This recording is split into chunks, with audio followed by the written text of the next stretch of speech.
ప్రసవ సమయంలో ఆడవాళ్లు ఎందుకు అంత బాధపరిస్తారో మీకు తెలుసా? ఒక ఊరిలో ఒక రైతు దగ్గర ఒక ఆవు ఉండేది. ఆ ఆవు ప్రతిరోజు చాలా ఎక్కువ పాలు ఇచ్చేది. ఆ పాలని అమ్ముతూ ఆ రైతు ఎంతో ధనవంతుడు అయిపోతాడు.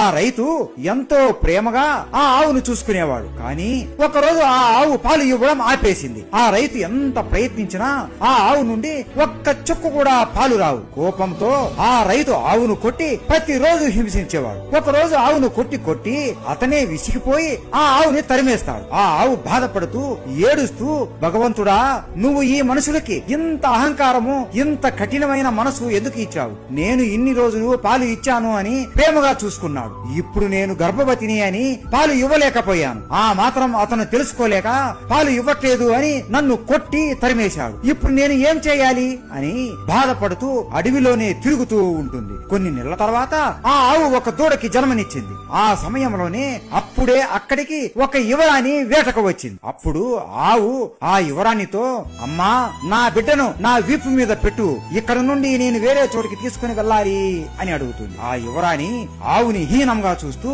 ఛీ ఛీ, నీ బిడ్డ చూడడానికి దరిద్రంగా చండాలంగా ఉంది, నేను దానిని పట్టుకుని నీ వీపు మీద పెట్టాలా? బ్రతికితే బ్రతుకు, లేదంటే చావు అని అవమానిస్తుంది. ఇది విని ఆ ఆవుకి ఎంతో బాధ వేస్తుంది. తన బిడ్డని చూసుకుని ఎంతో బాధపడుతుంది. ఆవు కోపంతో, ప్రసవ సమయంలో ఎంతో నొప్పిని భరించి అలిసిపోయి నిన్ను సహాయం కోరాను. నన్ను, నా బిడ్డను నువ్వు అవమానించావు. నీకు అస్సలు ఈ నొప్పి విలువ తెలియదు కదా.